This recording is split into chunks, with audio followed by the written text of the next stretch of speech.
Welcome, friends, back to Tanked Up, the podcast all about craft beer and video games. I'm one of your hosts, Ben, here with Aadil. Hey! And it's been a minute or two since we were with you last. There's been beer festivals, there's been games, there's been marking, there's been tons and tons of things that have been happening over the last few weeks. But before we get into all of it, should we open some beers? Yeah, let's do it. Perfect. What are you going to drink this evening, mate? It's the last of the ones I bought from that the wee Scottish shop. Mhm. It's not actually called that. It's called the wee something though. The wee that I've Scottish been- shop, Yeah, just full of I've tiny been- Scottish people. saving up. It's Tempest Brewing's Dios Mio. It is a 6% jalapeno and lime IPA. Nice. Ay Dios Mio, or Oh My God, is the standard response for anyone on the receiving end of this flavor bomb. The 1-2 punch of hand-roasted jalapenos and juice and zest of lime is a devastating combination. Cold and refreshing, yet hot and spicy, an IPA like no other. I think I said it was 6%. Yep. Nice. Yep. Nice. But Perfect. obviously wanted to have it on the podcast, and obviously intriguing in its description, so... Absolutely. I don't think... We went through a period of having similar kind of beers years ago now, right? I don't think we've had Yeah. anything of that kind of ilk for a long time. Yeah, and I think the ones they tended not to be in those sort of like, this is clearly like jalapeno lime, like Mexican style spicy versus like smoky and spicy Sure. we've had before a lot more. Yeah, true. Nice. Okay, I'm going back as well. Talking of previous beer from the same place. I'm having Left-Handed Giant Beer. This is one of their 10-year beers again. So it's another collaboration, this time with Pohjala, and it is called Bestla. Bestla. I think it's Bestla. It's an Imperial Stout. It's 8.4%. A lovely person sort of sat under a tree with a few sort of swords and weapons and stuff around. And this says, an Imperial Stout with cacao, coffee, and vanilla. Brewed to celebrate our 10th birthday with our friends at Pohjala, supported by Ruby Hue Chocolate Makers and Round Hill Roastery. Using beautiful... Oh, let's get the condensation out of the way so I can read the word. Using beautiful Chanterbury Thai cacao. Roasted and cracked, but left whole to unlock notes of green tea and apricot jam. Circles is a gorgeous single-farm Brazilian natural coffee that, via cold infusion, has rounded and amplified the nuttiest sweetness in the underlying grain profile. Sweet, fruity, and complex. No idea what any of that means. Let's get it open and drink these beers. Tempest. I haven't seen Tempest around for a while. Yeah, that's one of the reasons why I picked them up. Because I was like, they just stopped coming down that far south, I think. The advantage of living close and ordering from Scotland. Yeah, sure, yeah. How was it? So the pour I did on camera, it poured really clean. The head's it almost looks like apple juice. Like the head disappeared really quickly. Very clear. Not Wow. a hazy IPA at all. Like literally golden apple juice. Ooh. So I'm definitely getting the lime. And a slight maltiness on the nose. It's it's pretty light nose, but very distinctive. I'm guessing that mystery bit is probably some of the jalapeno, just interacting with those two other scents. Yeah.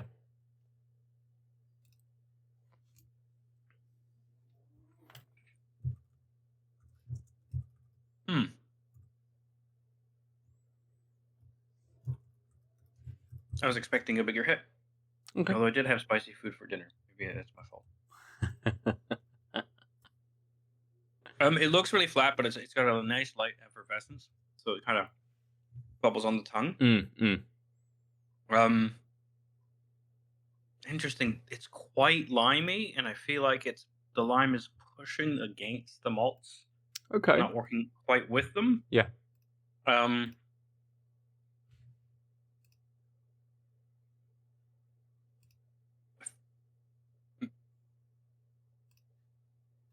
It's really refreshing. Mm. Oh.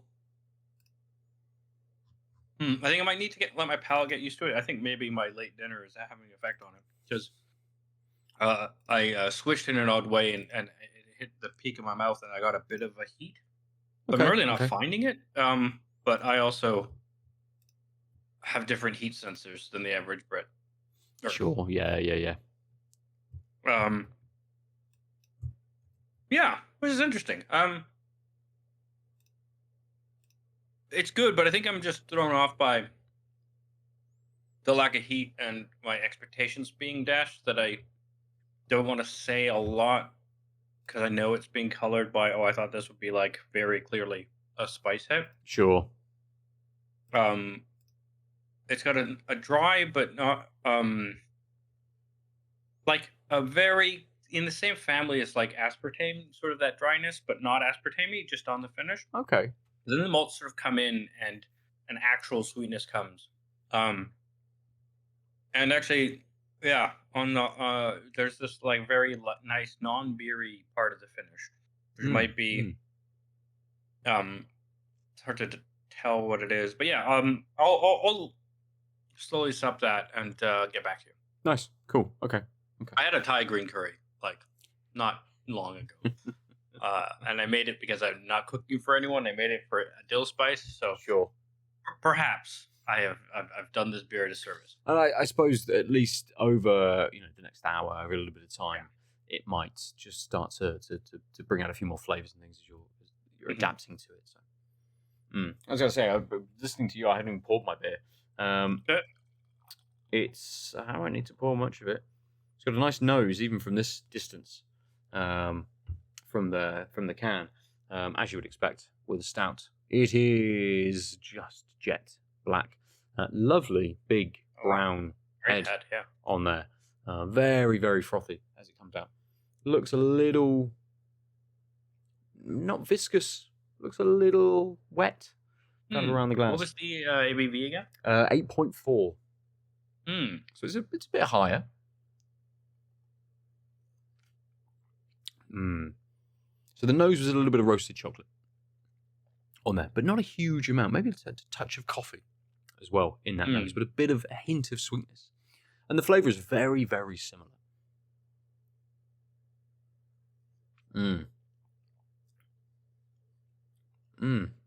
You get a lovely, sweet, and I suppose almost sort of dark berry kind of hit to it to start with. Maybe a little bit of blueberry or something like that I'm kind of getting from there. But it then delves into those slightly maltier kind of notes, and you're getting a bigger, maybe more of like a milk chocolate hit, actually. It's worth having a look and seeing if there's any lactose at all in this. No, it's a vegan beer. It's the allergens of barley, oats, wheat, rye. Oh no, there might be a comma there. In fact, wheat and rye. And that's what it kind of gives me. So no lactose, but it's got that sweetness to it that makes it feel a little bit like a milk chocolate. May not be. Yeah. But definitely a bit of blueberry in that flavour for me. Oh, interesting. Is the how high up on the ingredients list are oats? Second. Yeah, because this is one of those things where the cheaper grain does really well, right? Because the oats give it more body and sweetness. Sure. And this might be helping bring the cacao towards like coffee and chocolate. Absolutely. And I think you get that coffee. You get that that cold, kind of almost cold pressed coffee towards the end, and this bitter note starts to set in a little bit as well. It's not big, but it kind of hits the top of your palate, hits the top of your mouth, roof of your mouth, and sort of sits there, and then just allows all of those other flavors to kind of just work their way, with this kind of being consistent, sort of at the back or at the top. It's very nice. There's a few other things going on in there as well, which are starting to come out. You know, like the can said, it's got a bit of a nuttier finish. I can feel that starting to kick in a little bit, matching in with that kind of like bitter end note that it sort of has. And those things sticking around, those being those consistent kind of notes that stick around. Like it's a roasted note that turns into a nutty sort of note.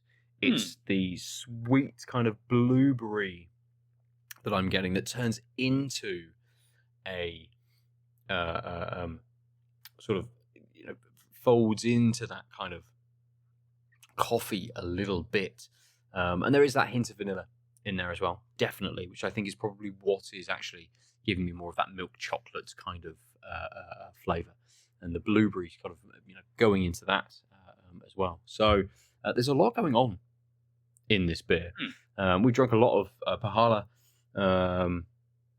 over the years as well. They are an excellent brewery especially for stouts and bigger beers as well. So this is a very good combination for Left-Handed Giant and Pohjala. But good, amazing. Let's sup, let's drink, let's enjoy these beers, and let's talk about some video games. Oh, there it is. Yeah. It's still not a huge spice hit, but also the lime's coming out. I took a swig of water, swashed it around a bit more. Nice. And I think, yeah, the lemon actually reminds me almost of, you know, if you're on a beach and you get a Corona with lime, and that first sip is like, it doesn't matter what the beer is because it's just like lemon. It's like that, but that like very lemony core flavor. And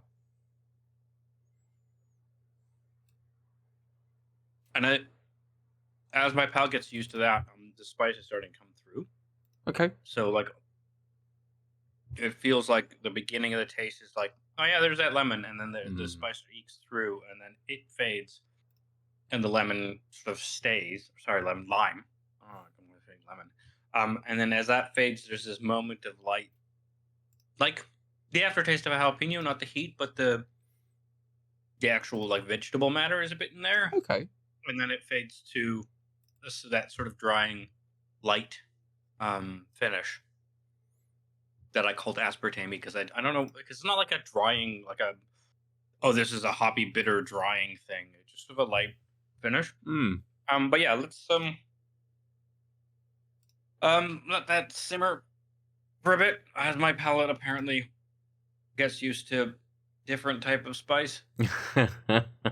Just go and have something completely different after this as well. Just incredibly spicy. Just roll through lots of different levels this evening. It is a Saturday night after all. Yeah, you can go wild. It's a night to go wild for spice. Cool. Let's talk about some games. I know you've been incredibly busy over that. Actually, let's not talk about games.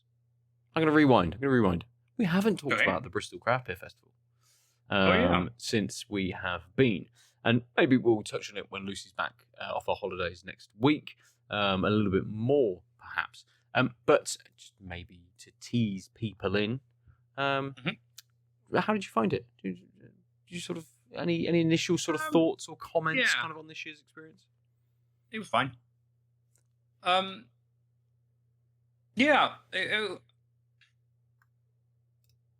It's been really good for a number of years. Last year was also solid. I think this year it's not like anything went wrong. There was actually less drunken idiots, fewer drunken idiots. But there was also just fewer places to sit. Sure, yes. Fewer food options. Yes. And I'm saying that as because I think that's just sort of everything just felt a bit lighter. So breweries, like I remember, even last year, I'm sure there were like Saturday at 2, Vault City is gonna have open their keg of this, and once it's gone, and everyone's gonna line up for 20 minutes. And there was literally, I don't think, because we were there for the Saturday afternoon and evening sessions, which I would think would be the peak of the festival, because and there were no specialty anythings. There was just beers, and they were selling out before um the session ended on the afternoon, right? Like it was just like, no, we got nothing. So like the last half hour, I think, Hmm. easily. In the last half hour, or at the start of the last half hour, like a couple tents we had like not no one serving beer. There were still some beers here and there, but like a lot of them in that last maybe 20 minutes, Yeah. were just done. They were just done. That there wasn't any more beer to be had, which I don't remember being as soon either Mm, in previous years. Like obviously there's a moment where it's like we gotta hold on to this stuff for next session. Next session, yeah. Um yeah, and the glasses were worse. The glasses were worse. Yes. Yeah. Yeah, they absolutely were. Yeah, I mean, I feel similarly. I know on the previous day, we'd gone on the Friday evening, and there were breweries busting out. Sort of, or it might have been more than one, but I definitely saw absolutely one had pulled out sort of some special reserve kind of bottles, and people were queuing to kind of get that, and that's sort of at least what we want from part of our beer festival. You go, oh fuck, it's 2:00, quick, let's absolutely bust over to this tent because we know that someone is breaking out some special reserve beer that's been barrel aged for the last 5 years, or they're releasing kind of 10 bottles here for everyone today, whoever gets there first, kind of thing. So it's a shame that has dropped off that little bit, and I would also say the seating, the seating was definitely an issue. There not being enough seats up by the food stalls, but beers were good. I don't think we had a bad beer. Previous years, I've definitely had a couple of beers which haven't hit for me, and Yeah, that's maybe true. trying to be as broad as possible with the beers that I was drinking. I don't think there was one that I could be like, oh, actually, I'm going to pour that away. I think last year there might have been two that went away, sort of kind of thing. So, But yeah, I feel like that's the benefit and the curse of what felt like flattening, right? Sure. Because a lot of places just had their line, right? Like, Yep. here are the things people like from us. Yeah. I was like, well, that probably will mean they're all palatable. Absolutely. Like, This is with that, a nice no beer. swings, no misses, kind of. Yep. Apart from, as we probably talk about next week, when Lucy's back, people like Fall City and a couple of other breweries who are out there anyway. That is their MO. So. Yeah, I mean, again, they didn't bring it, but previous years they brought special stuff. This year it was mostly just stuff they had made. Sure. But I think my favorite beer of the festival was the one I made you guys drink earlier on because I was worried it might go away, which of course was the Vault City Crunch. The Crunch, which was great, and it was much better. Oh no, it was even better on keg. Yep. And I really liked it on can. Listened to episodes. For that, I'm not gonna look it up. Sorry, folks.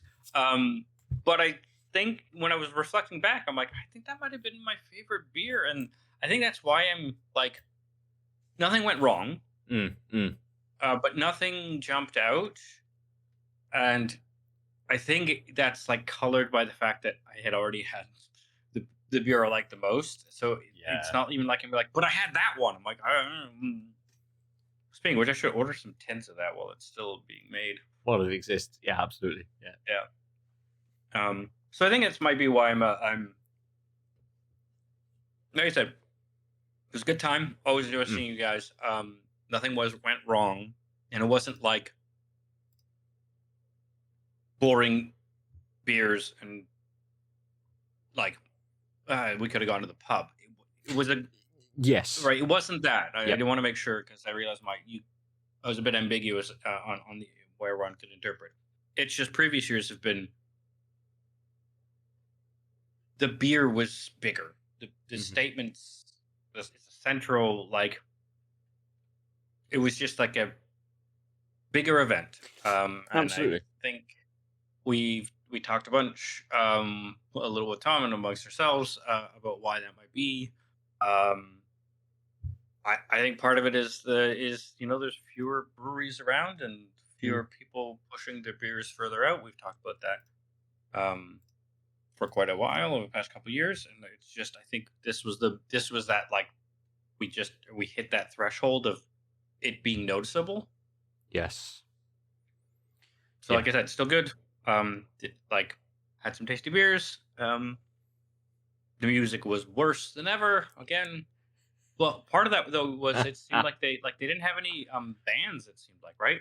Again, this is what I mean about everything was just a bit less. Wasn't it all through It was the all, day? and I'm pretty sure they were all using the same gear, right? It was just like Yes. spin it to win it, guys. That's all you got, and like I get it because it's a thing you can save money on. Oh, absolutely. But I think that's a really good example of like when I say everything was just a bit less than what I'm used to. Yeah, and I would agree in that.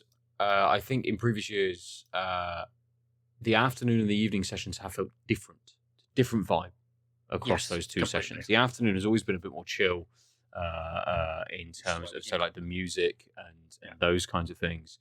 And whereas our experience, I suppose, of the afternoon, if you're going just for one session, like, I'm only here for 5 hours, and like cool, I need to hit all. There's a bunch of beers I want to hit. There's a bunch of people I want to see. There's some things I want to do. It feels quite frantic. Whereas us splitting it and going for sort of both sessions does play that down a little bit, but it did feel like the entire day was the same. That there was no difference between the afternoon and the evening whatsoever. I also think because there wasn't like not just scheduled specialty beers, but there wasn't like, oh, we did a walkthrough. It's like, oh, I want to like they've got this interesting beer I've never heard of. I want to try it. So at some point I'm gonna have to loop back to 10-6. Like even if it's just like a wider variety of beer types, not just the lining up for blah. Yep. But again, it just felt I would have that one or that one from that person. I would have that one or that one from that person. Like and there were a couple. I mean, it wasn't none, but it just the vibe for what appeals to me very much felt like I'm here. Here you go, right? Like the idea of and again, good beers, not slamming the beers, but just nothing. It felt like a really nice pub in the sense of a craft pub where it was like we've got one of those ones that were like we have 100 things on tap, right? Except without the weird, bizarre things on the periphery of the 100, because everyone had their like pale ale or IPA. Yep. There wasn't even a lot of dark beers. Those were quite few. Or at least I couldn't see any. And so I think that another like I said, it just felt just a bit less of what draws me to the beer fest. What has kept me, besides yourself and Lucy, coming back, right? Absolutely. There's definitely a conversation. I know tickets go out on is it November time now? Sort of pre-release kind of tickets go out now. We'll have a conversation around that. Time, probably, about more so how we felt, I guess, about this experience. And maybe going further afield, maybe having a look at somewhere else. Or something else to experience, perhaps. Or doing that and still doing this. But who knows? We will return to it next week, maybe a little bit, when Lucy is with us as well. To be honest, have you been on the East Bristol Brewery Trail in recent years? So I want to go in August. It's on the August bank holiday, right at the end of the summer. Which is the end of them. Which is, I don't know what the August bank holiday weekend would be. Let's have a look. It would I've only lived in this country for the better part of 15 years. I just don't know. Well, actually, the 1st of September is a Monday. So the August bank holiday will be the weekend of the 23rd, 24th. The bank holiday will be the 25th. So I think that's probably when the East Bristol Brewery Trail is, on the 23rd and 24th, I would imagine, of August. So in about 8 weeks, 7 or 8 weeks time, roughly. So yeah, potentially try and see if we can get something going for that. Maybe if everyone is around. But that's always good. But rammed, always rammed. Right, but I mean, I guess that's kind of why I thought of it was this didn't feel rammed, right? Like there were lines, but there wasn't like sure. Yeah, there were lines because especially if you're in the tent right beside the one spot where seating was, like, oh well, you want something for them, you'll have to wait a bit. Hmm. But like, yeah. Um, Also, I just think it's a fun experience, and I don't think Lucy's ever done it. I think that's what she said. No, I think she's Or come one maybe done year. it I once. think she's come one year. Yeah. But I haven't Hmm. done it enough you, so I'm very happy to make an excuse to come back. Yeah, definitely. I have to Nice. find a new place to stay when I'm in Bristol, though. Oh, those horrible Mount Passers leaving.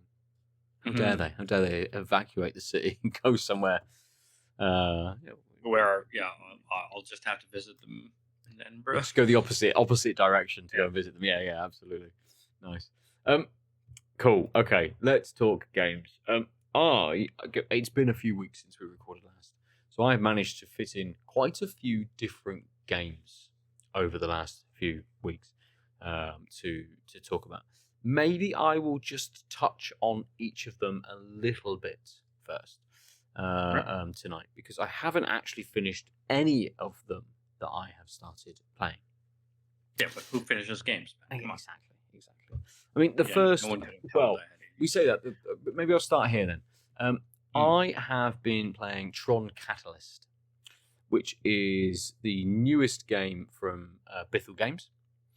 It's obviously a game set in the Tron universe. I enjoy Tron. I watched the films, a couple of weeks or a week before this game came out, to sort of more remind myself of kind of the situation and where we were.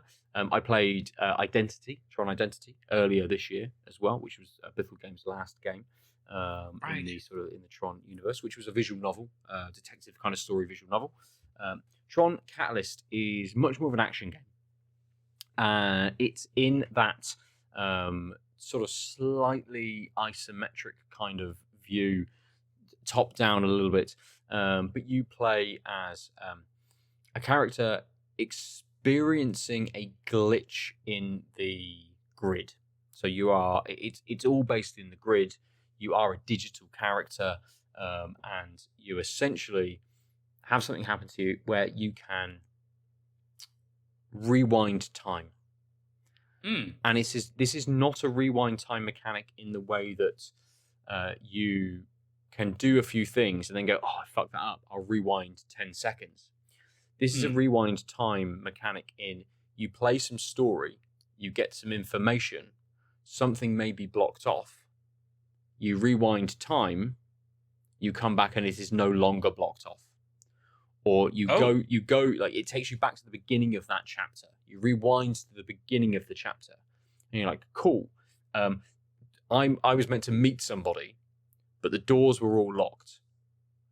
I've now unlocked those doors on a previous run, or I've got the code which has stayed with me because I'm a special character, of course, and things like that stay with me through these runs, and I know that these runs are happening. But that person hasn't left now, and the doors are unlocked, so I can just make a beeline for that place and meet that character that I need to advance the story. Those kinds of things, kind of how it works, how this time mechanic kind of works. And I think it does work. It works quite well in what they're trying to get across with this story, because it is baked into the gameplay. It is not, I just reset this run. Or I fucked things up, I'll go back. You can do that if you want to, but it's kind of much more it's not something that you could do if you wanted to. It's something that you should do and have to do to advance the story, to be able to progress. It is just it's another kind of like progression marker, ultimately, to gate you from doing certain things. So you can be like, cool, I can see the steps that I need to do. I have to hit here, I have to hit here, I have to hit here. Rewind, and then I can go to point D because I've done everything to be able to unlock point D in the time that it needs to be unlocked in. Go straight there to kind of go and do that. And it's, I mean, you can rewind, like there's a point about halfway through the game where I was rewinding several times because I'm like, I don't quite get what I'm meant to be doing here. and then realized, I'm not actually gated off as much as I thought I was in this area. Now I've rewound a couple of times and sped things up. I can actually break free of this. I can kind of just do what I need to do to be able to walk around the complex that I'm now kind of in. And so I think the looping mechanic, which is kind of not necessarily the big selling factor to this, but is the biggest difference between sort of just an isometric kind of action game. Obviously, one of the big differences as well is it's Tron, so you're using your light disc for a lot of combats. You can throw it, you can hit, you can parry, you can dodge, all of those kinds of normal action sort of things. But throwing the light disc is very, very satisfying. Watching it bounce around enemies and bounce off walls to hit them from behind and things like that. And you're not in the games as such. You're kind of walking around the grid. And investigating sort of like different areas kind of on the grid and things like that. So you're able to do that whilst you're battling the cause kind of soldiers and those kinds of things as well. So for me, it's been a very, very good experience so far. Let's try and find, where will it tell me? I'm on the store page, not on my game. I played 3.5 hours. And I think it's about a 6 or 7 hour experience. So I'm about halfway through. It is. But I think that probably plays quite well for it, because I would imagine if the looping mechanic, the looping mechanic could very easily wear out its welcome. I think, if this was maybe a 6-chapter game and you have to loop 2, maybe 3 times per chapter, then that's probably a reasonable amount of kind of playtime to get through those sorts of stages. If you had to loop 2 or 3 times and it was a 12-chapter kind of game, I think that would wear thin quite, towards the end of that sort of experience. And I'll be very interested to see how this culminates towards the end as well. How complex it's going to get. Have I got to go here, find a thing, loop back to then get here, go a bit further? Oh no, I've now got to loop back again to then kind of run through a third path or go somewhere else and do those kinds of things. How much combat am I going to get kind of in those experiences? Can I just go around them? But it's an enjoyable game. It's very satisfying in terms of its combat. And very early on, you get a light cycle, and you can just pull out your baton and bowl around the city on your light cycle very, very fast. Get your big wedge behind you, your big sort of light beam behind you that you can crash enemies and things like that into. It's very fun. Like Tron as a franchise is a very, very fun franchise. And I think Catalyst captures Tron very, very well to bring a fun experience, which doesn't necessarily push the franchise or the story or anything of Tron. It expands on it, and it expands on it from the previous film, which is called, what is that film called? Tron Legacy? Yes, Legacy. Yes, it expands on Legacy. Oh wait, yeah, and then Ares is the new one. Ares. So Ares is coming out this year, or autumn time, absolutely. Yeah. Which is, and I didn't realize this, but is a Jared Leto led game, film, which slightly puts me off, based on just who he is as a human. I mean, and his acting, let's say.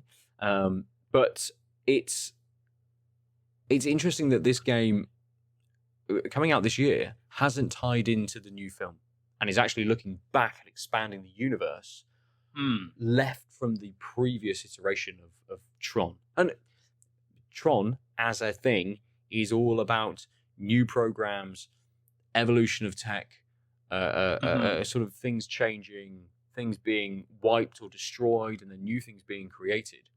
It's interesting that they've gone and told a story from the previous iteration of what Tron kind of was. I don't know how Ares builds on Legacy, or where it sort of takes it. Legacy kind of went, the first film exists, Tron exists, and that happened. That was the fallout. This is now the new reality. Yeah. And the grid is a completely separate grid from the first film. And you can do that in Tron. No, here is a new mainframe. Here is a new element, a new server with a new sort of set of worlds and programs and personification of programs kind of living within this server. It's isolated completely from anything else. And then it suddenly joins the fucking internet and runs rapid. Whatever you want to kind of do in that sort of kind of way. But yeah, interesting that they made the choice to go back. Looks like, according to Wikipedia, when they announced the new Tron in 2017, it was going to be a reboot. Oh. Not a sequel to Legacy. And now I'm just trying to see. Well, maybe again, maybe Ares is like what, like a soft reboot. You know, that kind of thing where it's like again, as Legacy was for Tron. Yes, the last film exists and this was the impact it had on the world, but we're going to ignore 90% of that, and actually, the 10% we will take forward as lore for the next iteration of what we're doing with Tron. Perhaps. Looks like it might have swapped. This is the problem with Wikipedia. Is like, I'm pretty sure that line was put there years ago when it was said, oh, it's going to be a reboot. And then in the years past where they've probably said other things, someone hasn't fixed it. Sure. Let's have a look. So- Let's see what we can get from, not from Wikipedia. Is there a Disney? IMDb. Here we go. Have a look directly at Disney, right? So Disney. Let's see what it says.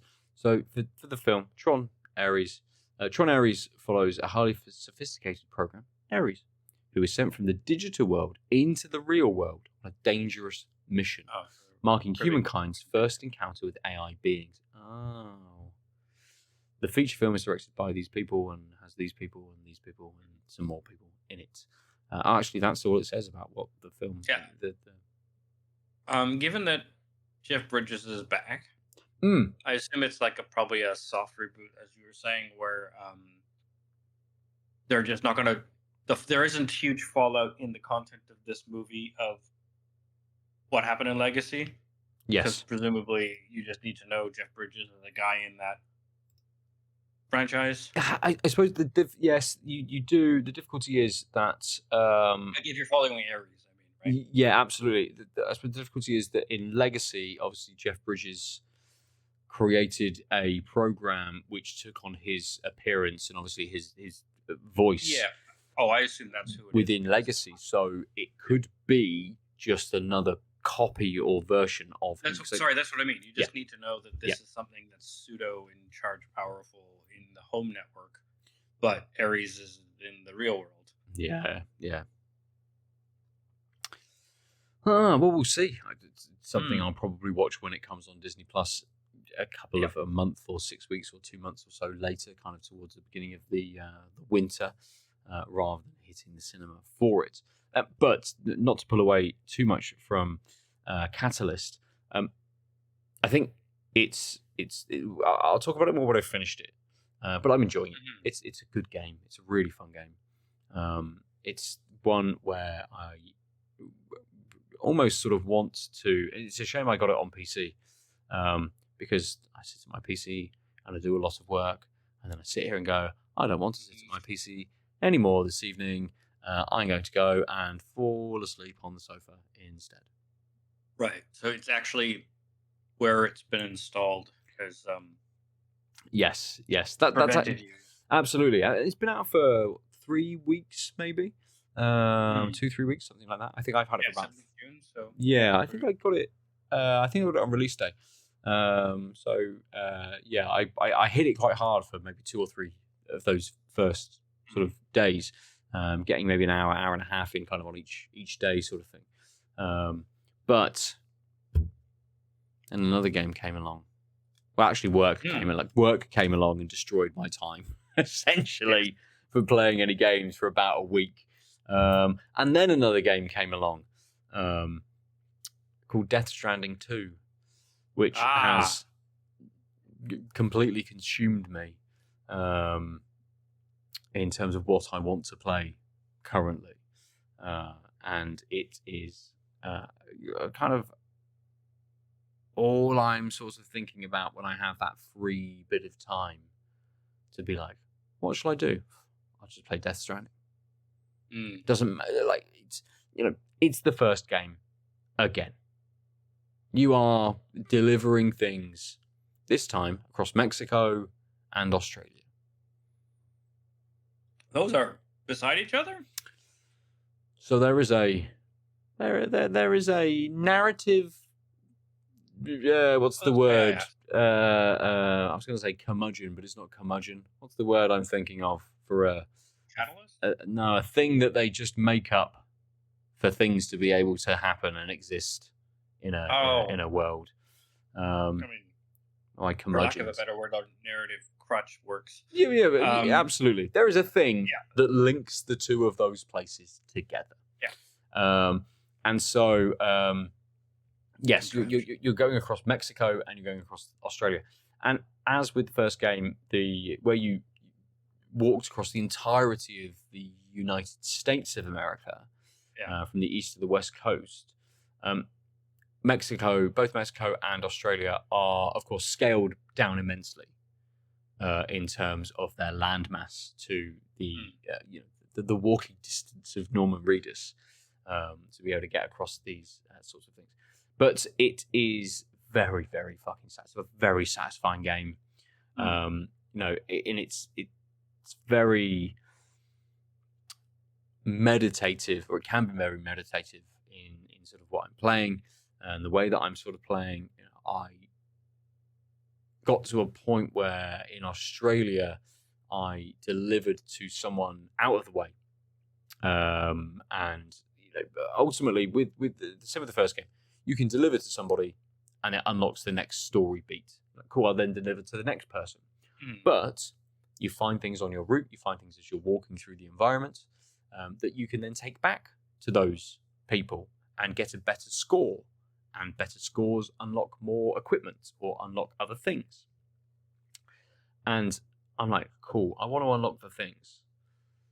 I don't necessarily worry about the better score, but I want to unlock, the level 2 assault rifle or the level 2 grenades or something like that. Or I want to unlock some additional things to improve my experience. And I had probably played I'll see actually how much I have played. The app will tell me how much I've played so far.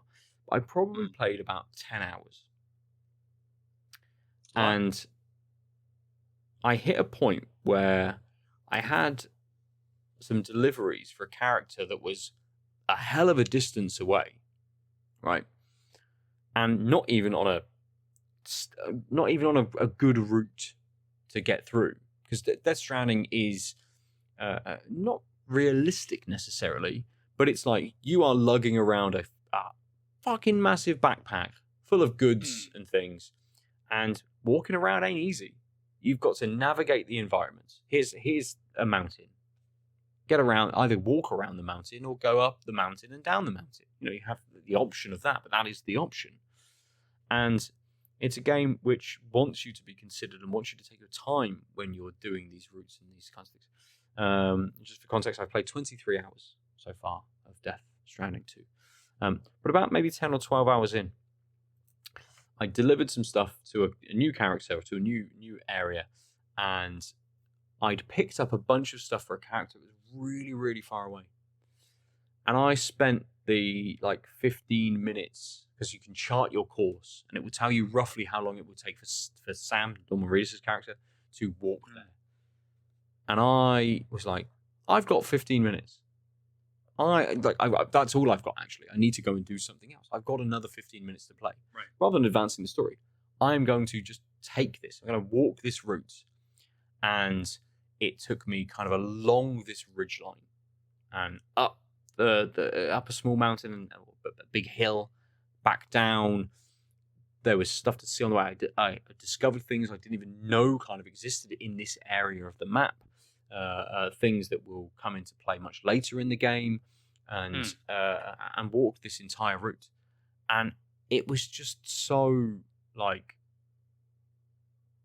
yeah, meditative. The character I'd just been with had unlocked a music player for Sam, and obviously Kojima has curated a playlist, a song list, an album for Death Stranding 2. And so I'm like, cool, I will just add some songs and I will play them as I'm walking through the environment, because I'm probably never going to do that. If I'm, actually going from point to point, I'm advancing the story, I'm going to listen to the characters, I'm going to do these kinds of things. And I just really enjoyed that short 15-minute walk from one character to the next and their base, and actually being like, I don't need to. That's it. I don't need to play Death Stranding 2 again today. That's kind of my enjoyment and my experience of what I've just sort of had. I've had those sights along the way, and all I've done is deliver like 2 parcels to someone, like Extreme Postman, and that's it. Yep. I mean, isn't that the premise? Yeah, very much. Minus weird eldritch horror stuff. Yes, and actually, I've just encountered the first take me out of the environment weird eldritch horror sort of thing, and so I don't know how that plays into the storyline kind of yet. But so far, obviously, and of course, the storyline has been as absurd as you would expect from Kojima. I say absurd, it's not necessarily absurd. There's lots of reasoning and lots of things behind decisions and story beats and those kinds of things. And I did actually cry at one point, kind of towards the beginning of the game, where a very unexpected thing happened. And I very much was just like, fuck you completely. This is, how dare you? So it's pulling a lot of emotion at the moment, interestingly. I didn't think it would hit as well as the first game did. But so far it absolutely is.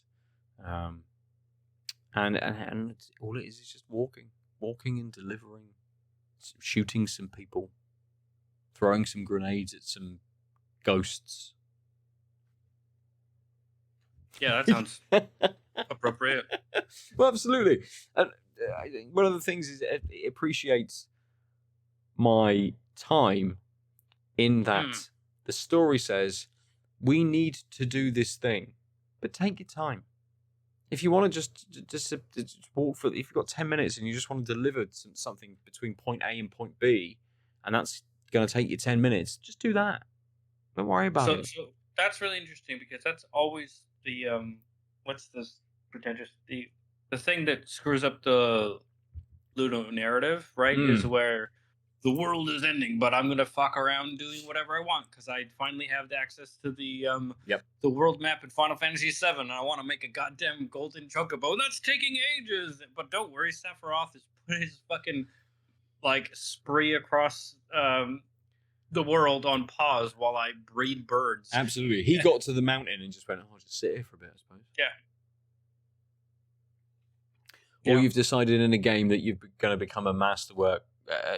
A master blacksmith and create absurd sort of armors and things for all of your characters. It's like, that's only taken me another 35. I've learned a whole profession, even though this comet is still falling from the sky. Towards the earth. When they're actually I think this is why Majora's Mask was such a game. Yes. I was like, oh shit, what? Time matters. Fuck. I can't just fuck around, right? Yep. And it's kind of sad that, that's it. People are like, well, we don't want to copy Majora's Mask. We'll copy everyone before. I think Majora's Mask, in a way, was probably quite a polarizing game coming off of the back of Ocarina of Time. Yeah. Right? Everyone who played Ocarina of Time then went, cool, new Zelda. New 3D Zelda. Let's play Majora's Mask. And that first fucking Bloodborne hits you like, what?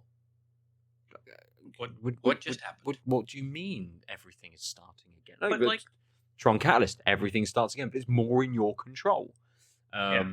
This is just no, you've run out of time, mate. Sorry. I mean, I feel like this is like I'm gonna sound like old man, right? I didn't even ever own an N64, but like that's the thing, right? Ocarina of Time was huge, biggest Zelda game, right? Yeah. And they followed up with something unique and different, but still kind of the same. Mm-hmm. Like it was right. And then we go to Breath of the Wild, everyone's favorite Zelda. You know, so many people think it's like, wow, the best open world experience. I think, but like, very cool, right?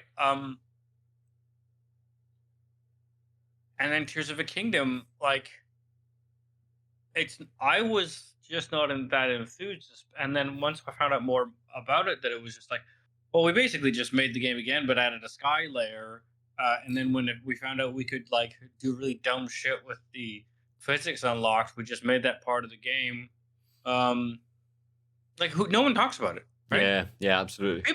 I've heard more talk of Breath of the Wild in the past year or whatever than I have, or like past 6 months, let's say, than I have Tears of a Kingdom.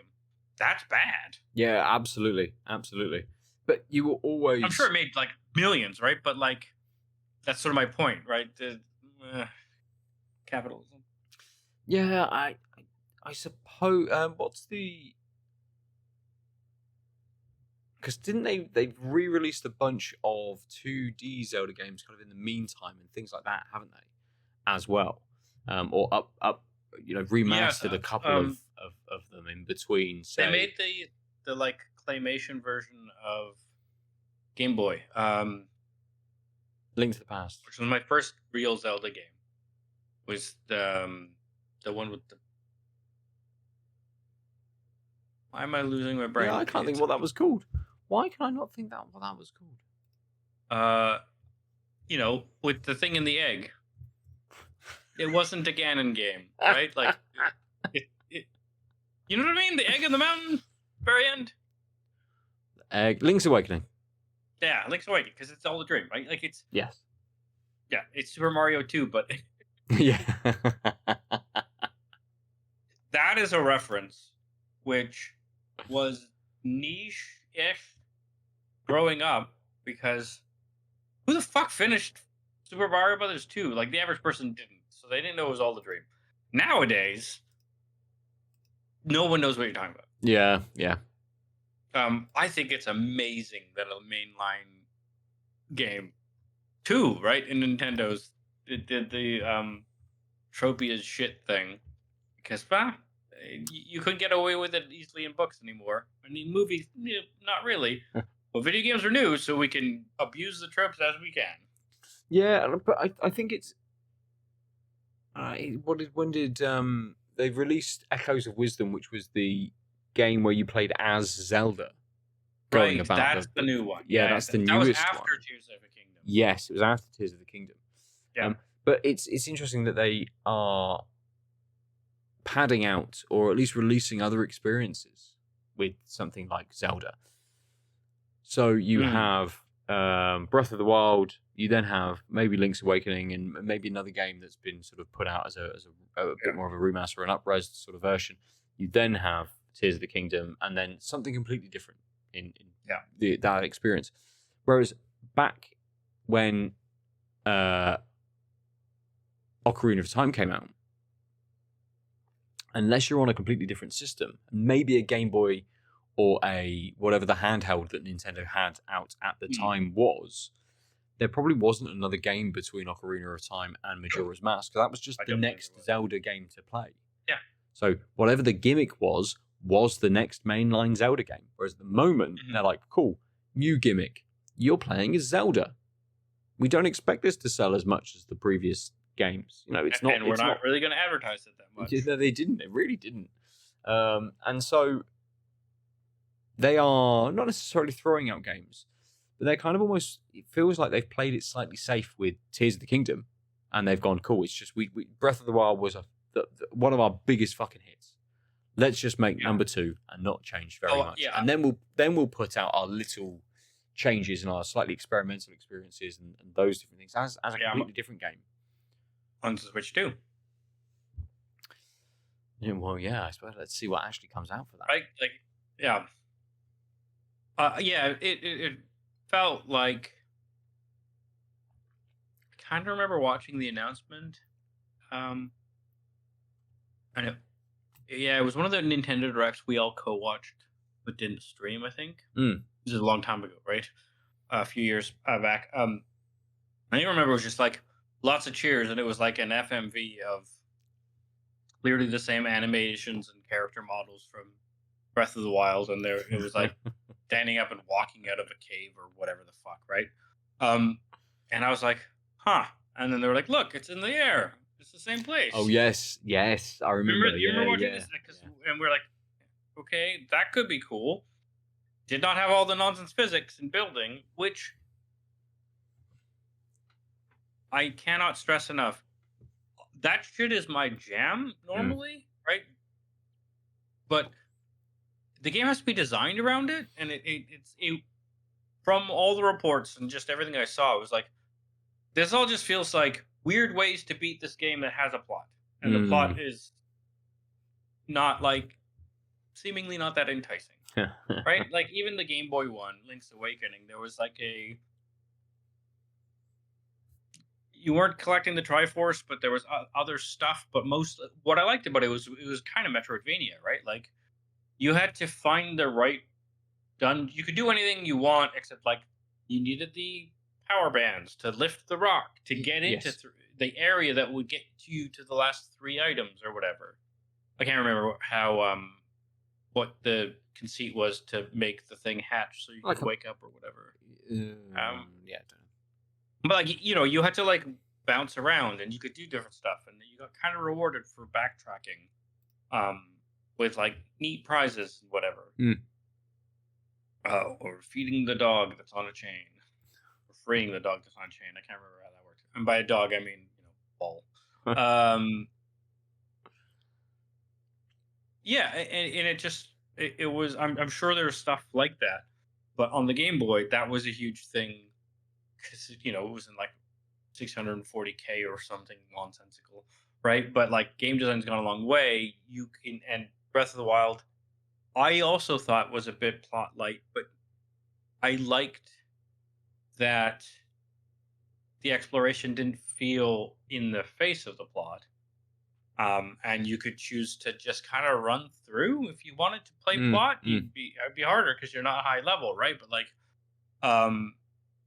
the wandering didn't get that far in the way of the idea of the plot, and maybe it's the same thing. And but I think that's kind of it felt like it was going to be the same thing, and I wasn't so enticed with that balance from the first game to want to do it again that way. I think that's ultimately what kept me away. Sure. And yeah, like except for YouTube clips of people doing nonsense, I don't think I saw anything. I didn't see any of the game except for the physics tool, right? Like people building nonsense contraptions. That's all I ever saw, which did not make me want to play the game because I don't go to Zelda for my nonsense game. Sure, yeah, absolutely. I go to half-baked shit on Steam that is broken not on purpose. Did either, or maybe both of Tears of the Kingdom and Breath of the Wild, wasn't it, as we're talking about time passing and the idea of storyline trying to push you but then giving you a completely big world to play in, didn't one of those games essentially say like the final boss battle is there ready to go but they're frozen in time, so if you want to go you can, but just you can fuck around as well? That's sort of what I mean. It was like it was a light conceit, but it didn't feel that dumb. Which game was that? Was that Breath of the Wild or was that Breath of the Wild? Kingdom? Yeah. Right. It was Breath of the Wild. Yeah.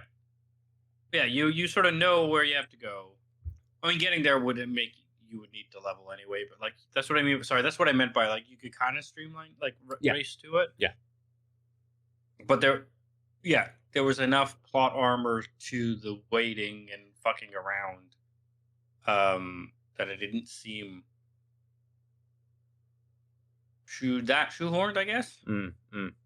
It was fine, right? And of course, the whole point was exploring was super fun, and I can buy a light overwritten conceit on the plot side if the gameplay is great. But like if it's Yeah. cloned gameplay and still similarly light story, then you're no longer winning on both of those fronts. I guess this is how I felt. Yeah. Yeah. How did we get onto this? I have no idea. Death Stranding 2, I think, and Sorry. So appreciating my time in terms of being yes, like, cool, you want a and so 10-minute thing, go and do the 10-minute thing. yeah. Very much. And this sounds like the more of the same game that's doing it well. It does. Especially if the missions are short or there are shorter available missions and stuff. Because I remember some parts of Death Stranding just needed you to like be on the machine for a while, and that still exists. That's still kind of a I thing. think you have to, otherwise the game doesn't work. Right? Absolutely, and it's very much kind of like you've not necessarily done all the things you could do. There's still stuff you could do, but if you're going to go and do this, it's going to lead into the next story beat of the game, and it makes it very clear in that sort of sense. Essentially, the game told me at one point, it's like, there's probably a big firefight coming up. Should probably take some extra, make sure you're prepared. Like, cool. I'll just not take any deliveries or random equipment and stuff with me. I'll just make sure I've got a bunch of guns to take. And I walked to the place, and it was the first boss battle of the game. I'm like, they told me this was happening. I'm fully prepared to sit here for 20 minutes and play the next and play this kind of boss battle. So it's spelling things out in a very good way. It's not spelling them out in a necessarily direct way. It's not like sit here for 20 minutes and shoot something. It's like there's probably going to be a thing. You might want to prepare for the thing. I'm like, but that doesn't mean you have to go and do the thing. You could go, I'm actually going to go over here to the other side of the map and now do some orders from here and go and do this stuff. It's not like you must immediately go to this point and get this thing done. So it's still giving me that level of freedom in, do I want to tackle this right now? No, I've got 5 more minutes, then I need to turn this off and go somewhere and go and do something else. I'll do a short walk or jump on there's almost like a motorbike style vehicle that you can ride around, which is very. Was there one of those in the first one? I seem to remember there was some sort of vehicle-y travel. There are vehicles. Build routes or something. So you can build roads. That's the same in this one as well. You build roads in this one, and by staying on the roads, you keep the battery life of the vehicle that you're driving. It's like, yeah, because you're on like Tron, you're on a grid as such, and you're bringing different areas into the network. And so when they're part of the network, you can then build structures like roads, like timefall shelters. So again, when it rains in Death Stranding, it degrades all of your equipment. It degrades the stuff that you have on your back. Timefall shelter repairs the containers that the stuff is in, and gives you a bit of respite from this kind of degrading kind of rain. So all of those things are still there within Death Stranding. So I think there's a little bit of streamlining, perhaps.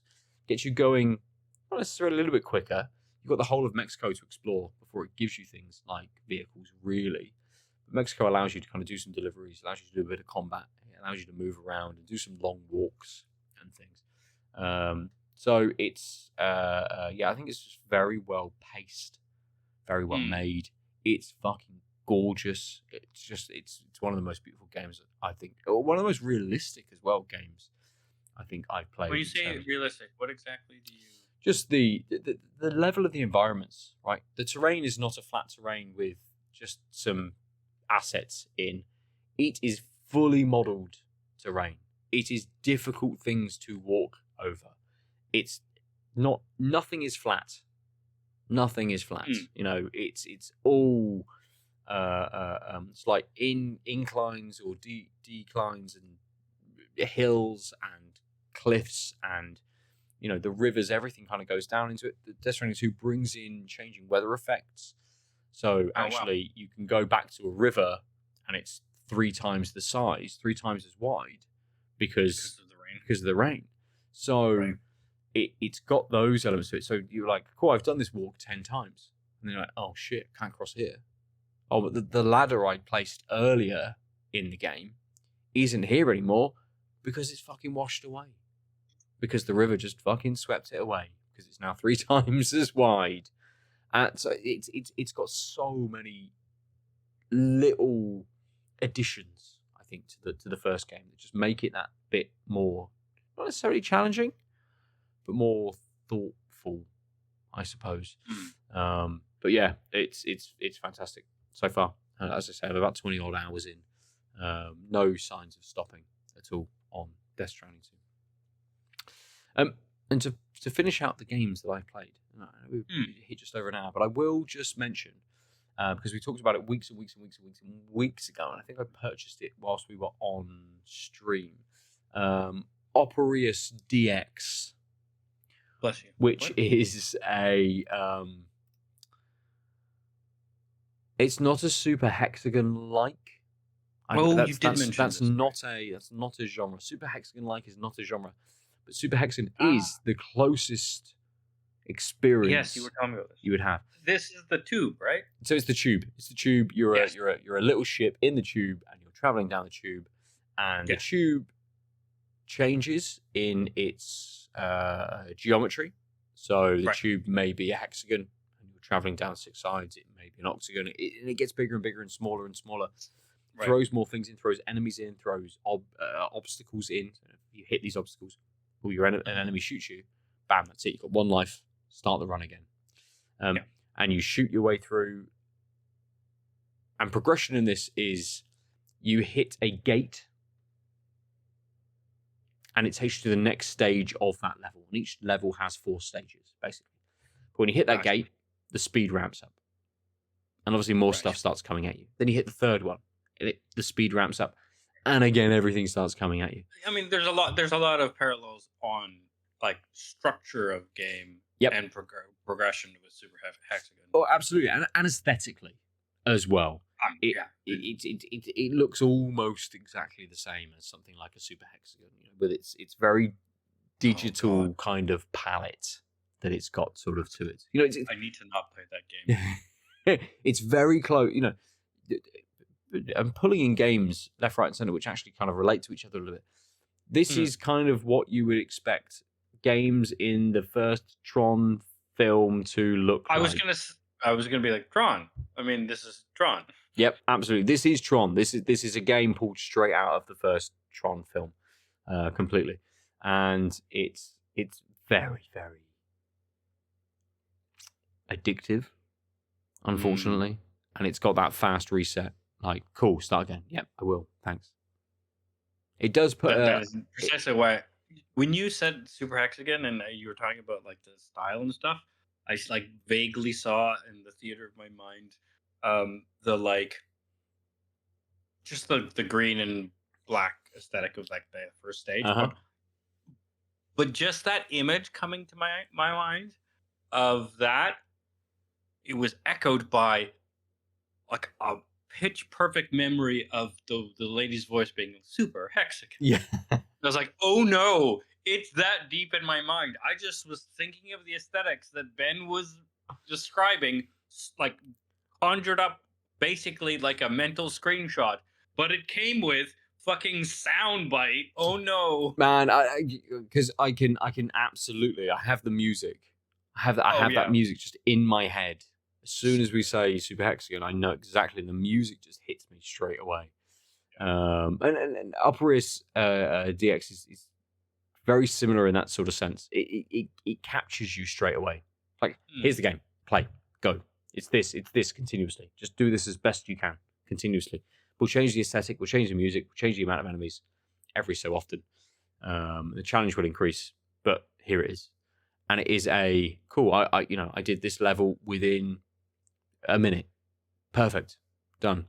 This one's taken me 5 minutes because I get to the 3rd stage and there's a set of enemies that come in and just manage to get me, every time. How do I beat them? Actually, I need to be a bit more frantic in where I'm moving to not hit their, the bullets that they shoot out, actually, as soon as I see them, I should whip around to the other side of the tube because their bullets are coming down here. So I should do that, and then I should set off some shots because I know that they're coming this way, and I can try and preempt where they're going to come to kill them. And then I'll shoot to the other side, and then the enemies behind them will start coming. Right. So there's a little bit of strategy around it, not a huge amount, but it's very twitch. It's very reactive, as Super Hexagon is. What you see on the screen is super short. There's not a huge draw distance on this. You don't see much in front of you. It's kind of, and it's coming so fast as well that you have to be like, oh shit, oh wall, move, enemy, shoot, right. Wall, move, enemy, shoot, enemy spinning around, coming at me, shooting things at me. Now I need to deal with that. And it's a good old time. I don't know how much it is. My Steam is not telling me because I purchased it. It's not even that, is it? It's weirdly it is not on sale in the Steam sale. Yeah. I looked it up. It is it's $4.29. $4.29. Yeah, I've just seen it. Yeah. The £5 was the bigger number because the bundle is 20% off, but that includes the soundtrack, which, to be fair, might be one of those games. Oh wait, can I buy this? I've never thought of this. Oh my god, Super Hexagon's 84p. Who doesn't have Super Hexagon? A lot of people. It turns out, yeah. If you are listening to this, spend the 84p. Just do it, and give it the old college, and then come back to it. Absolutely, yes, yeah, very much. My favorite thing to do to someone actually with that game, is after they've done a few runs and gotten frustrated, on level 1 on hard, I make them do level 1 on hardest for 3 or 4 runs, and then I say you don't have to play anymore after you play level 1 on hard, because your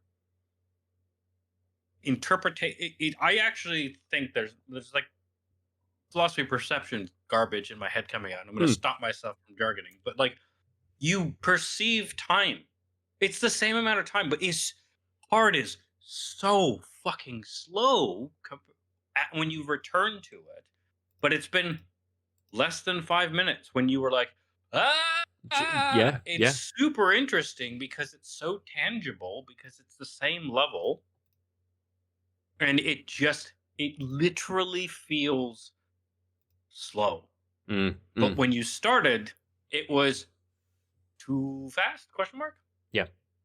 Yeah, it's just a wild thing that I have done since then.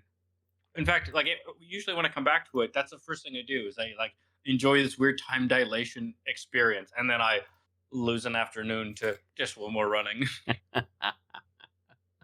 It's all research, obviously, for whatever paper you're. Oh yeah, all I have to do now is write one philosophy of time paper that refers to this type of experience, and then it turns out it's just been over a decade of research. Brilliant. Brilliant, good. Nice. So they're the games that I've played over the last several weeks. I've also played, I just realised, having a look at my Steam library, I have also played the Rogue Prince of Persia a little bit more as well.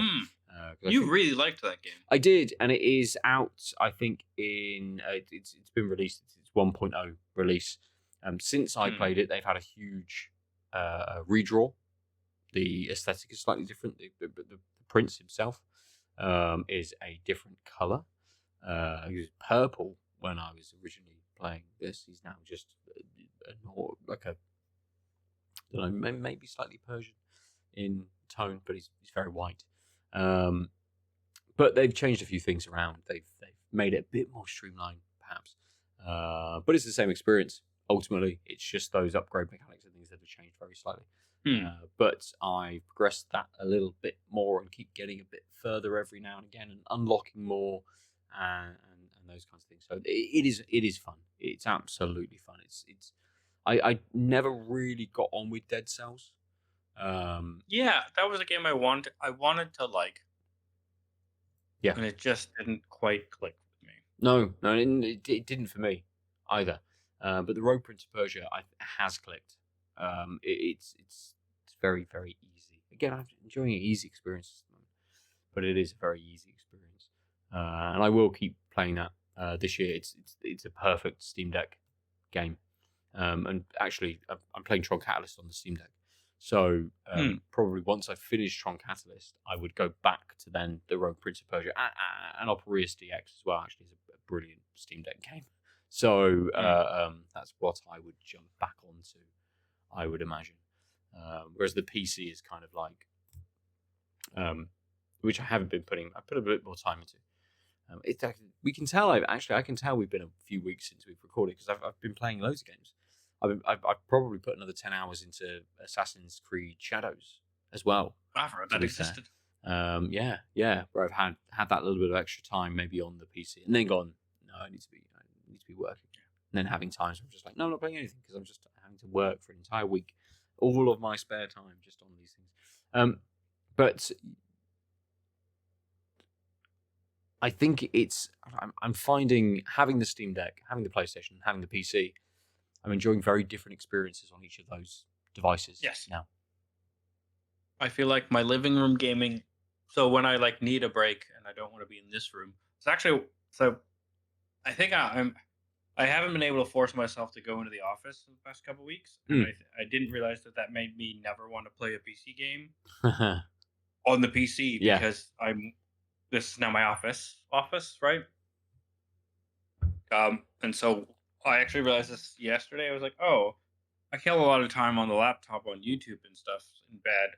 I need to stop doing that. I'm like, I'm going to take the laptop out of the bedroom, and I know how my dopamine works. And I'm just, if I get up and brush my teeth, I grab the laptop from the office and go back to bed. So I'm leaving the Steam Deck on the other nightstand such that I have a dopamine sink that is in the room, but also can't be like, I'll just do this for a bit and then start working on this same device. Yeah.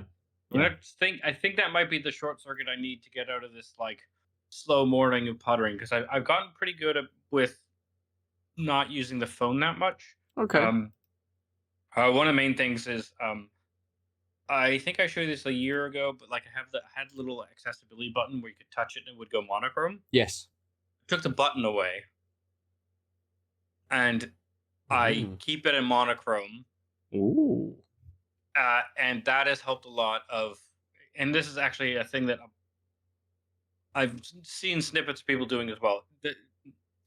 Turns out the apps do not give you the dopamine without the colors nearly as much. I was holding off on it a lot because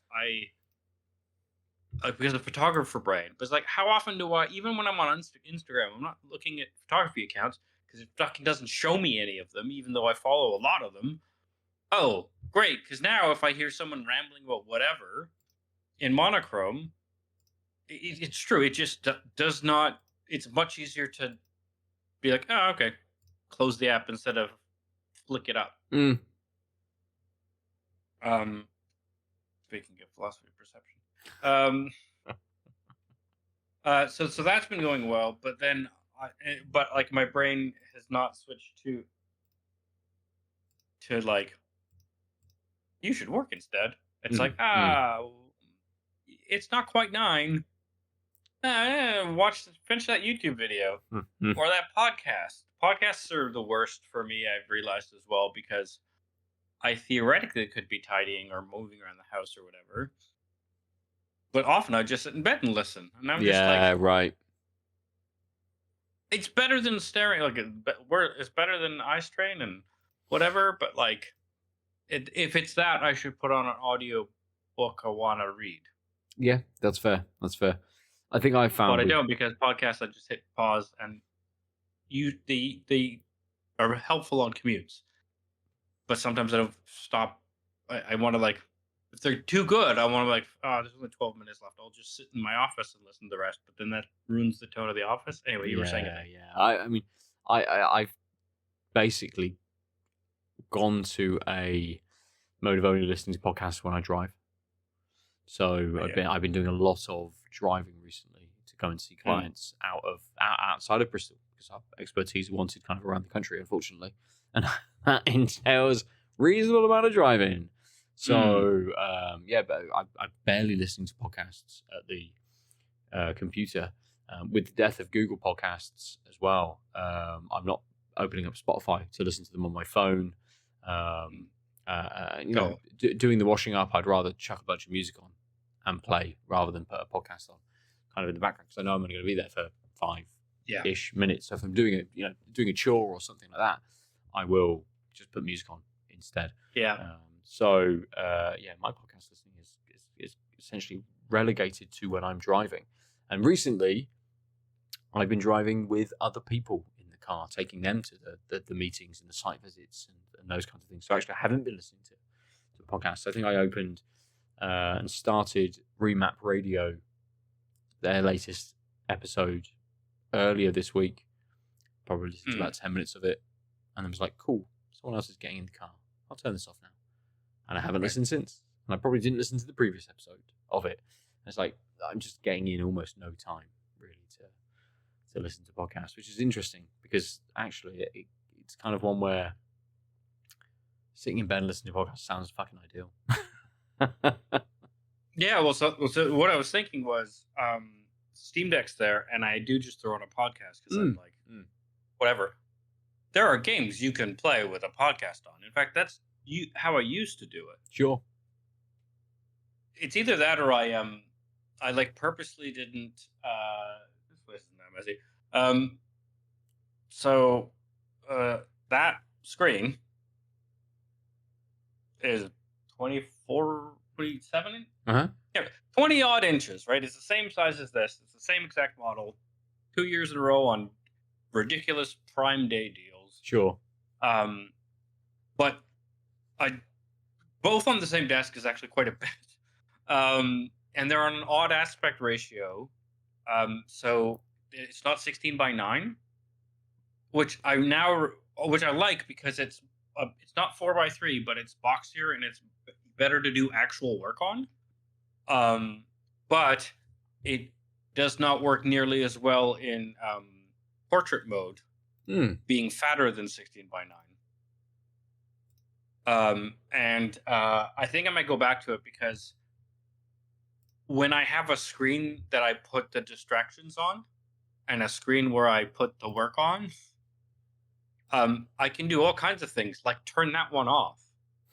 Right? Yeah. But when it's like, and I'm so frustrated that Windows, even Mac is bad at this, but it's like, why do you render, if I had a screen that was this small, this wide, and I full screen things, it renders everything like scaled. If I have a window in the same spot, it doesn't. I just want to panel two things. Oh. And sometimes, not every app renders the same.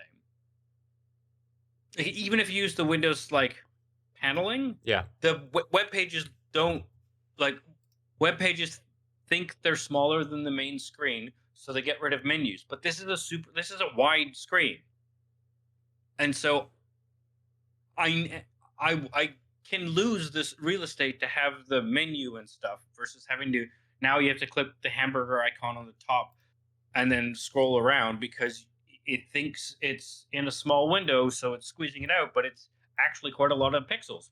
So, like, if I'm typing and I'm researching, like if I've got like a PDF of a paper and the paper I'm writing or whatever, and I've got those like tagged with windows, that's fine. That works reasonably okay. But that's because I'm literally, the PDF is using all of the left side, and the app I write in is ancient and does not do scaling. It's just LaTeX, right? And if I wanted to, I could literally just use a terminal window. Yeah, fair. Yeah, because LaTeX files are just text, and you're marking up everything by hand, right? So, but it's like, I don't understand why I can make it like hover in the middle and not use all the screen, and it will look better than if I make it touches at the top, bottom, and left sides. Anyway. What I'm saying is, things suck. My life is so hard. Yes, good. Can you tell that I'm still weeks after academic year is essentially over, still stuck in work brain. Yeah. I don't think so. I guess it's an interesting kind of point that whilst you're like a lot of your job is not necessarily seasonal, but term time as such, you're just not out of that work mode. There's so many other things to continuously do. That I also have to like fix the courses that didn't go well, and I've been waiting on because of the large cuts that have been going on. Our workloads have been looked at. So I mean, every year there's always stuff in the summer of like fixing courses, but some of it's kind of nice because if the course worked well, you don't have to. But of course, I love teaching and I want to do better, so I always put the work in there, which is at the expense of time for researching. But really, the problem is the gear change you have to do in the summer is throw yourself at research. And if you just fresh out of a burnout term, it's real hard. Yeah, man. But I'm focusing on work-life boundaries in this, mostly in the sense of I realize I just do things when they need to be done, but that means work expands into space, but also stuff I want to do never happens because stuff I want to do doesn't have someone telling me this needs to get done. Yep. It's difficult to find those moments. Absolutely. Yeah. You are very good at finding moments for things like games and etc. Right? Yeah, for trying to get some downtime in, absolutely. Because I feel like my uptime for work is so intense continuously. Yeah. But we've actually it's not quite live yet, but we've actually decided that we're going to split the business. Whereas before we were Hawkland Architecture and Construction. Yes. We're now going to be Hawkland Architects and Hawkland Construction. And we're going to have like two arms of one company, ultimately, because it will allow us to market to people that little bit better, to our messaging to be that little bit clearer. But with that comes a completely rebrand of Hawkland Architects and where I want to see things going and how I want a website to exist and what I want my brand to be and all of those kinds of things. So it's like, and then that's all much more in your lap and not shared anymore as well. Yes, a little bit. Much more, yeah. But it's like cool. I spent a couple of hours this week looking at color theory and going, well, if construction is maintaining the brand that we have and the colors that we have, what are my complementary colors that can mirror across into the architectural side so the brand stays on theme and all of these kinds of things. Yeah, and I was like, that's just taken like 4 hours out of my time this week. Brilliant. And a lot of people are like, you don't have to do that. You're like, that's not how that works. Exactly. That's why you're addicted to your fucking phone until you put it on monochrome. Oh man, I think I need. Addicted to your phone. I think I need to have a look at that as well because I am just being like, cool. I'll just go onto Adobe's color wheel and just play for like an hour. It's fine. I can do that. Oh no, I really should be paying attention to my children. That's the kind of thing instead. You just ask them their favorite color, and then you just go on the color wheel and see what complements it. Like, good. We'll be having a baby pink logo. Amazing. That works very, very fucking well. Good. What a nice place to finish on then this week. We'll return to beers. How did the Tempest sit in the end? It blossomed. So not good. Not like a in-your-face spice, but by the end, because I just finished it, because I've been taking small sips, because I was kind of searching for, making sure I wasn't missing anything. I think I mentioned earlier that it's almost like the vegetal part of jalapenos. That's there, and that's doing a lot, especially when making the finish interesting and giving some depth to the middle, because I like the sort of crisp, still beer and lime start. Damn it. Knocked a piece of hair out of the ponytail all the way onto my nose while speaking. It's nice, it's crisp, but of course, the thing I mentioned was that first sip you take on a hot day of Corona with the lime just shoved into it, and it's like that sip is almost always great. But then you have to have the rest of that beer. This is not that, right? This sort of, I like that it transitions that sip. Even the taste curve, it starts with a hint of that. Obviously, that gets lessened the more you've had because your palate gets used to that limey hit, and then it's quite refreshing. I think I was gonna say I don't think this. You could almost not notice this is an IPA until I realized that's what's giving a lot of that body to give it something to contrast against. Right. So it's not super bitter, and it's got a nice light medium light maltiness. But again, it's that just generic's a bad term, but that straightforward IPA-ness. Oh, we said it again, folks.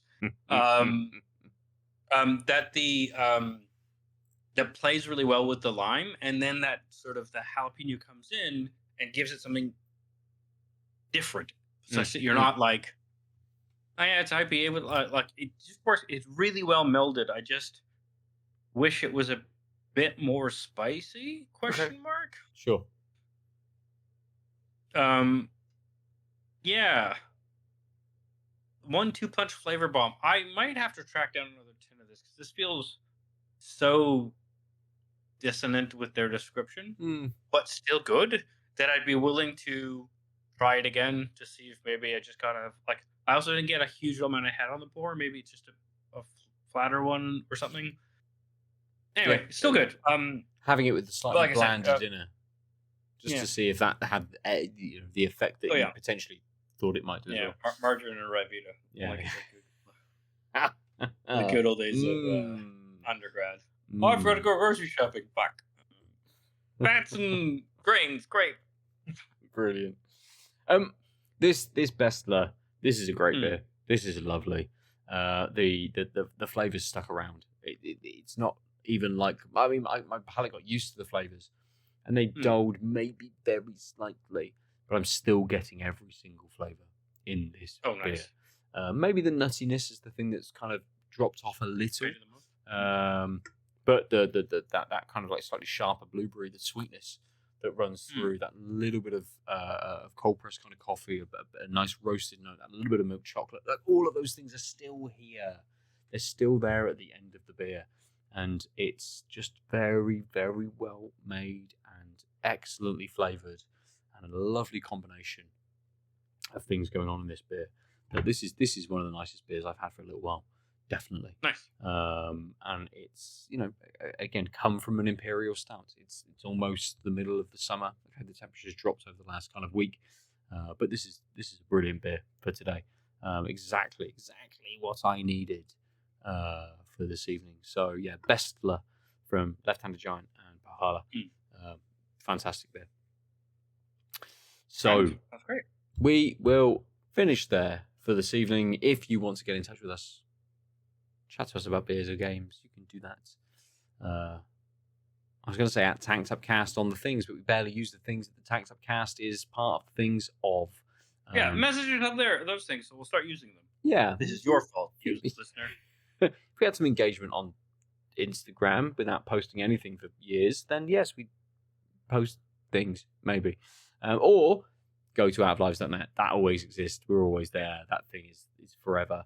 And you can comment on the podcast page. You can see our beautiful faces and the beers that we have been drinking over there as well.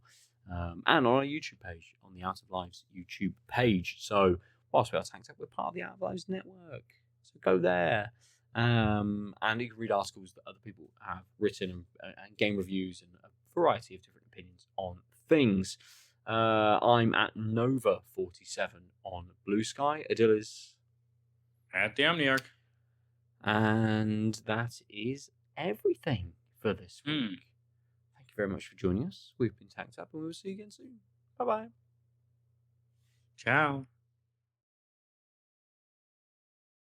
www.outoflives.net